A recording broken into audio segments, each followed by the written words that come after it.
Welcome, everyone, to today's Explainer. We're diving into a seriously fascinating piece of source material today. It's a 1990 lecture by Ryuho Okawa called The Spirit of Missionary Work. Now, what's really captivating about this address is how it takes these incredibly deep, complex spiritual mindsets and explains them using vivid, everyday metaphors. Whether you're a theology buff or just someone who's super interested in how big ideas actually spread from person to person, this is an absolute masterclass in human conviction. Let's get right into it. Okay, so here's our roadmap for today.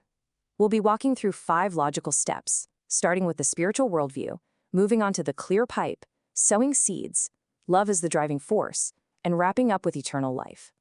Section 1. Spiritual worldview conviction, or the foundation of belief. According to the source material, acknowledging our spiritual origin is just as natural and, honestly, just as essential as a child recognizing their own parents.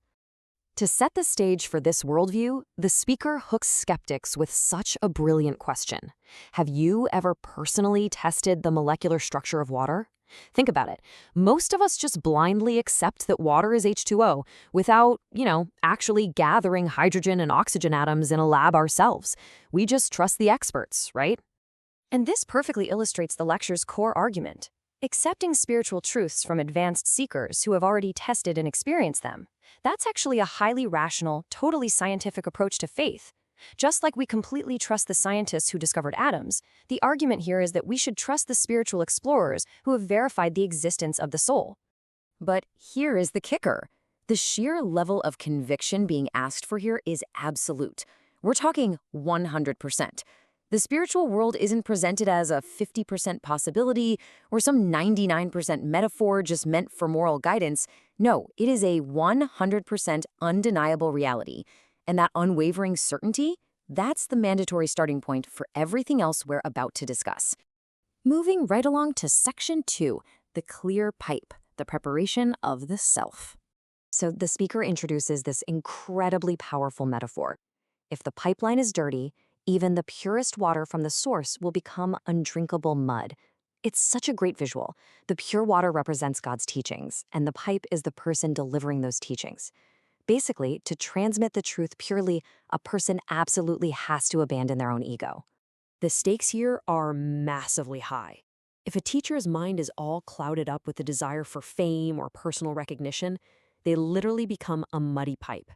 And if you offer a thirsty traveler toxic, muddy water, they're just going to turn away in disgust. A dirty pipe actually does more harm than good because it actively repels the exact seekers it's trying to help.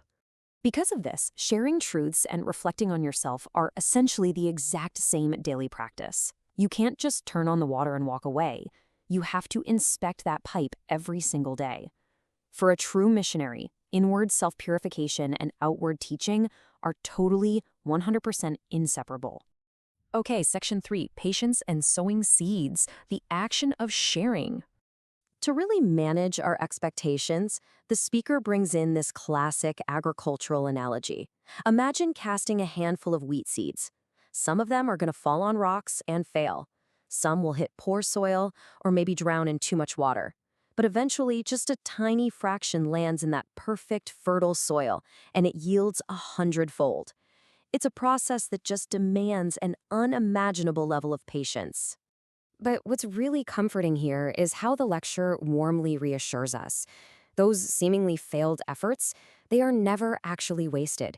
The seeds that fall on the rocks are exactly what allow the sower to eventually find the fertile soil.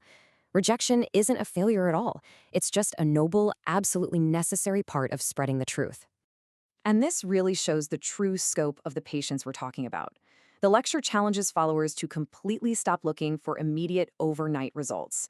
You might hand someone a book today, and they might not understand it for 10 years. Or honestly, maybe not even until their next life.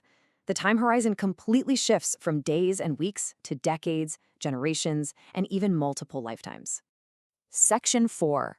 Love as the driving force, the true motivation. Right in the middle of all this high-level theory, the speaker abruptly shifts gears and drops this incredibly direct, almost confronting question. How many people did you give love to today? It just totally forces the listener to stop and look at their own immediate actions, making the whole philosophy instantly actionable and grounded in everyday life. And the lecture goes on to completely redefine what love actually is. We're not talking about some fragile, ego-driven emotion that flares up and then just burns out. Instead, it's defined as the continuous, natural overflow of God's light and compassion from within. This endless energy source is literally the only way a missionary can sustain decades of patience without burning out. But there's a serious warning attached to this. The speaker firmly states, if there is falsehood in this love, all our missionary work becomes a fake. If you're out there spreading a message just to look smart or build up your own reputation, it's eventually going to collapse under the weight of its own ego. There's just no faking it. Finally, we reach Section 5, Eternal Life, the ultimate realization. This is where all these concepts beautifully merge together. Understanding that the soul is immortal acts as the ultimate shield.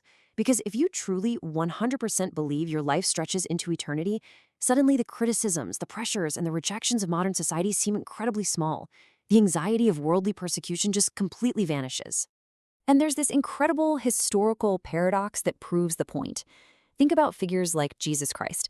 Technically, by the worldly metrics of his own time, he was a failure who faced intense persecution and rejection. And yet, his eternal spiritual success shaped human history for millennia.